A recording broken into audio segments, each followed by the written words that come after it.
Okay, good evening class. Tonight we are going to discuss the continuation of our semifinal coverage for the PowerPoint. Tonight we'll have PowerPoint number 4, which is processing and security of personal information and rights of data subject. But before we proceed, we would like to acknowledge our researchers for this PowerPoint presentation. We have Gumanit Claude Robert. We have Ihos Rumnik. We have Hamen Pinky. We have Labastida Christine. We have Cassandra Latonero. We have Lim Eliza Andrea. We have Lisbos Diana Rao. Okay, as usual, we are going to have pre-examination question or post-examination questions. Here are the following questions. Number 1, what is personal information? Number 2, what are the types of privileged information? Number 3, describe the extension of privileged communication. Number 4, give at least implementing guidelines in providing online security personal information, and thus giving personal information in third party or agent secured. And then what is data subject, and in what circumstances should personal information be protected? Number 8 question, what responsibilities do the personal information controller of a person's personal information have to ensure that the information is properly protected? Number 9, what are the data subject reasonable access to upon demand? Give at least 1. And lastly, give at least 5 rights of the data subject. Okay, let us answer these questions. Number 1, what is personal information? Personal information refers to any information, whether recorded in a material form or not, from which the identity of an individual is apparent or can be reasonably and directly ascertained by the entity holding the information, or when put together with other information that would directly and certainly identify an individual. Number 2, what are the examples of privileged information? The example of privileged information are attorney-client privileged information, doctor-patient privileged information. Describe the extension of privileged communication. Answer, personal information controllers may invoke the principle of privileged communication over privileged information that they lawfully control or process. Subject to existing laws and regulations, any evidence gathered on privileged information is inadmissible. Number 4, give at least 1 implementing guidelines in providing online security personal information. Answer, one of the implementing guidelines in providing online security personal information is a security policy with respect to the processing of personal information. Number 5, does giving personal information in third party or agent secured? The answer is yes, because agents or representatives of a personal information controller who are involved in the processing of personal information shall operate and hold personal information under strict confidentiality. If the personal information are not intended for public disclosure, this obligation shall continue even after leaving the public service, transfer to another position, or upon termination of employment or contractual relations. What is data subject? Answer,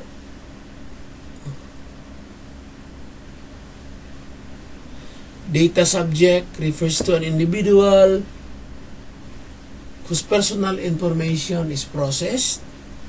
In what circumstances should personal information be protected? Answer, against natural dangers such as accidental loss or destruction, and human dangers such as unlawful access, fraudulent misuse, unlawful destruction, alteration, and contamination. Number 8, what responsibilities do the personal information controller of a person's personal information have to ensure that the information is properly protected? Answer, the personal information controller shall be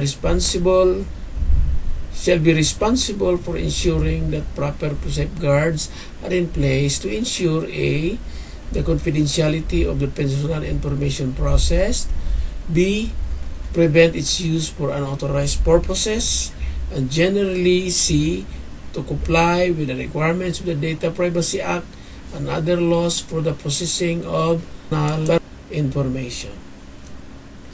Number 9, what are the data subject has reasonable access upon demand? Give at least one. One of the data subject has reasonable access to upon demand are the contents of his or her personal information that were processed. Number 10, give at least 5 rights of the data subject. Number 1, rights to be informed. 2, right to object. 3, right to withhold consent. 4, right to access. Number 5, right to correction or rectification. Let's discuss thoroughly. Okay. What is a personal information?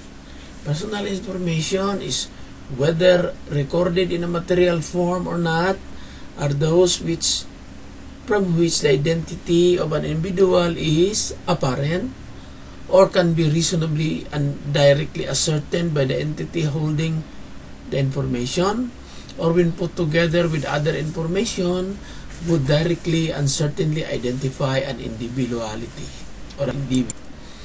Now, personal information must be 1, collected for specified and legitimate purpose, determined and declared before or as soon as reasonably practicable after collection, and later processed in a way compatible with such declared, specified, and legitimate purpose only.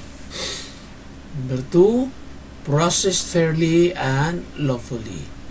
Number 3, accurate, relevant, and where necessary for purposes for which it is to be used. The processing of personal information kept up to date. Inaccurate or incomplete data must be rectified, supplemented, destroyed, or their further processing restricted. Number 4, adequate and not excessive in relation to the purpose for which they are collected and processed.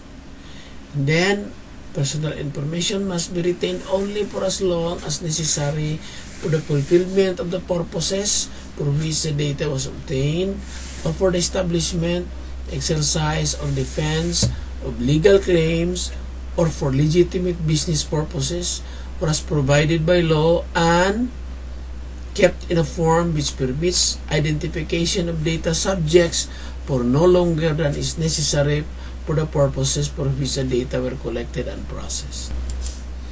Now, privileged information, what are these? This refers to any and all forms of data which under the rules of court and other pertinent laws constitute privileged communication.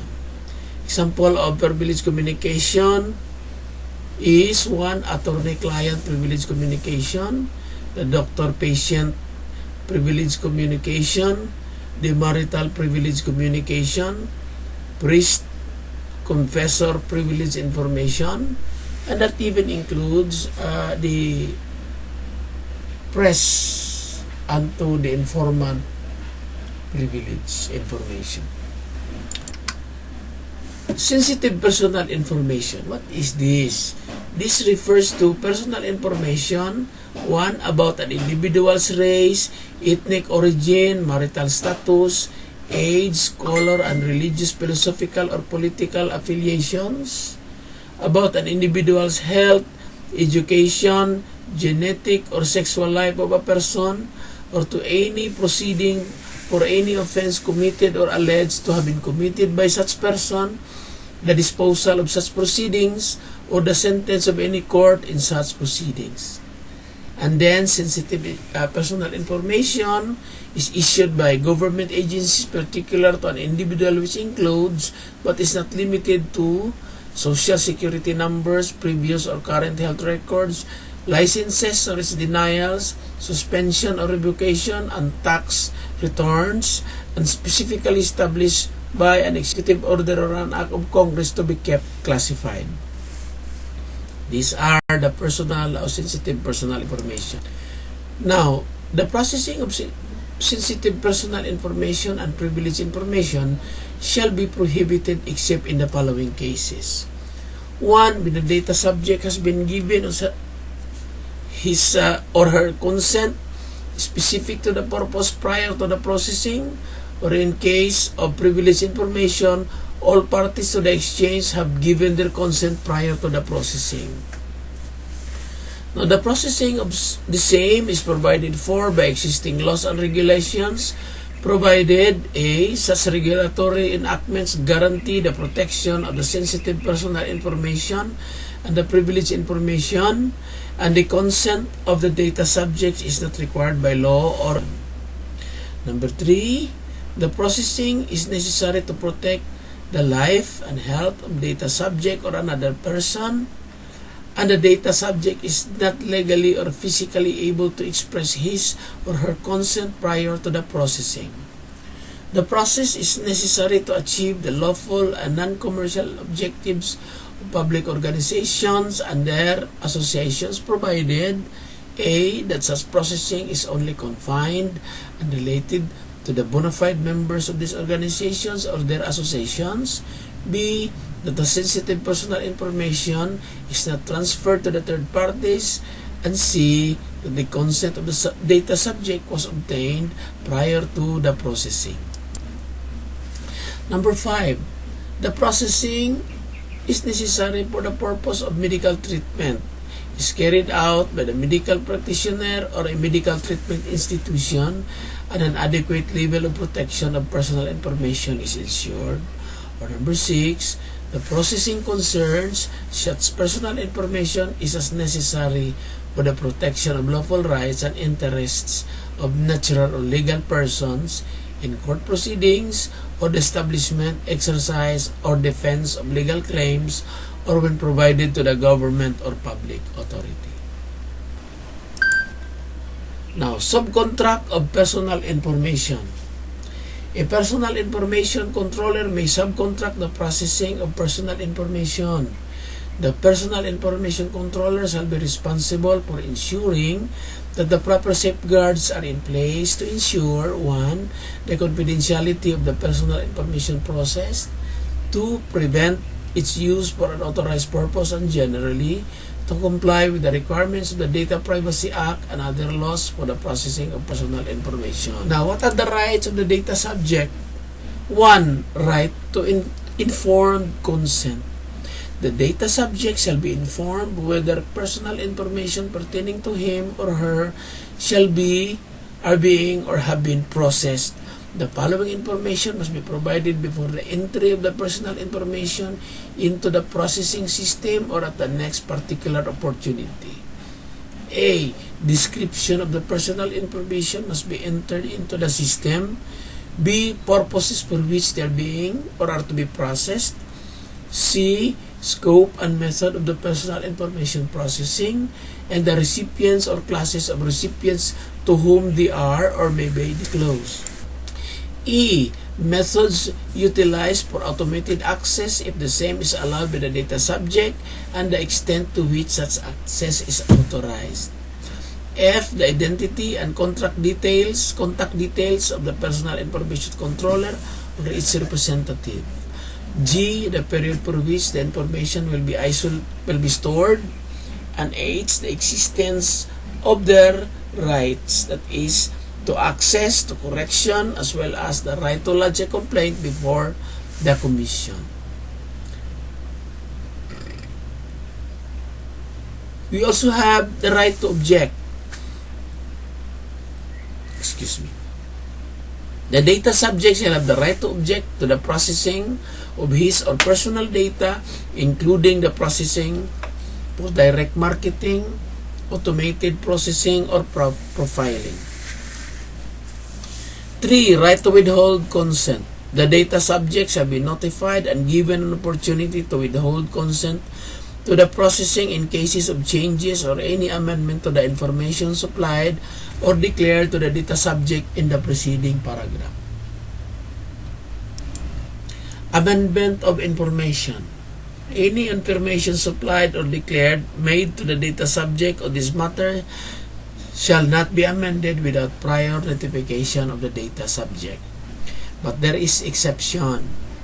The notification shall not apply should the personal information be needed pursuant to a subpoena or when the collection and processing are for obvious purposes, including when it is necessary for the performance to or in relation to a contract or service, or when necessary or desirable in the context of an employer-employee relationship between the collector and the data subject, or when the information is being collected and processed as a result of legal obligation. Now we also have the right to access. The data subject has reasonable access to, upon demand, the following contents of his or her personal information that were processed. A. Contents of his or her personal information that were processed. B. Sources from which personal information was obtained. C. Names and addresses of recipients of the personal information. D. Manner by which such data were processed. A. E. Reasons for the disclosure of personal information to recipients. F. Information on automated processes where the data will or is likely to be made as a sole basis for any decision significantly affecting or will affect the data subject. The date also, letter G, when his or her personal information concerning the data was last accessed and modified. And H, the designation or name or identity and address of the personal information controller. The right to correction also. Right to correction. The data subject shall have the right to dispute the inaccuracy or error of the personal information and have the personal information controller correct it immediately and accordingly unless the request is vexatious or otherwise unreasonable. What else? Right to erasure. The data subject shall have the right to suspend, withdraw, or order the blocking, removal, or destruction of his or her personal information from the personal information controller's filing system upon discovery and substantial proof that the personal information is incomplete, outdated, false, unlawfully obtained, used for unauthorized purposes, or are no longer necessary for the purposes for which they were collected. In this case, the personal information controller may notify third parties who have previously received such processed personal information. What else? Right to damages. The data subject shall be indemnified for any damages sustained due to such inaccurate, incomplete, outdated, false, unlawfully obtained, or unauthorized use of personal information. Right to data portability. The right of the data subject to obtain from the personal information controller a copy of data where personal information is processed A. by electronic means and in a structured and commonly used format. Transmissibility of rights of data subject. The lawful heirs and assigns the data subject may invoke the rights of the data subject for which he or she is an heir or assignee at any time after the death of the data subject for which the data subject is incapacitated or incapable of exercising the rights. Non-applicability of rights.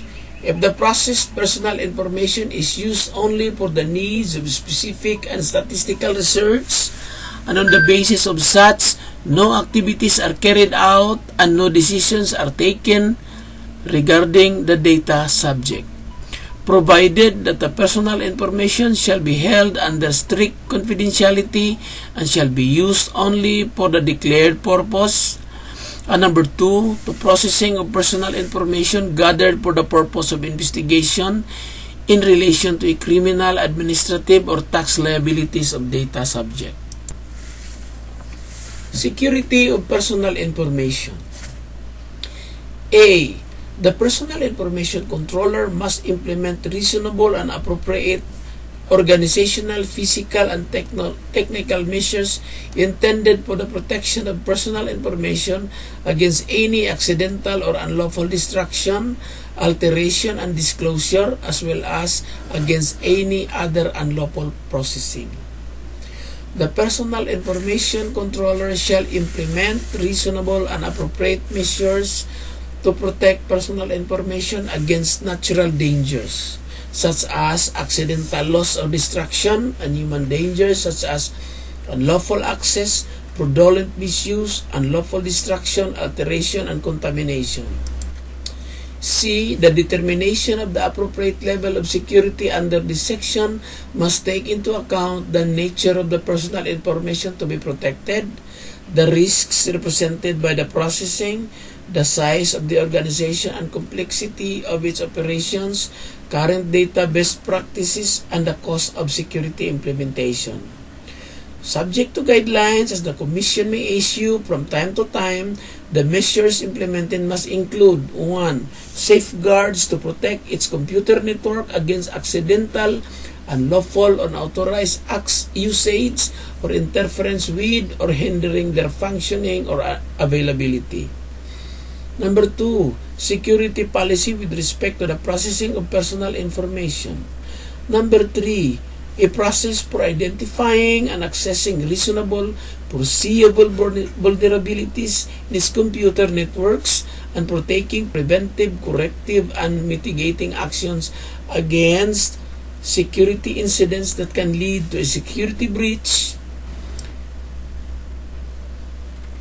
and safety. Number 4, regular security of personal information. Number 4, regular monitoring for security breaches and a process for taking preventive, corrective, and mitigating action against security incidents that can lead to a security breach. D. The personal information controller must further ensure that third parties processing personal information on its behalf shall implement the security measures required by this provision. Letter D. The employees, agents, or representatives of a personal information controller who are involved in the processing of personal information shall operate and hold personal information under strict confidentiality if the personal information are not intended for public disclosure. This obligation shall continue even after leaving the public service, transfer to another position, or upon termination of employment or contractual relations. F.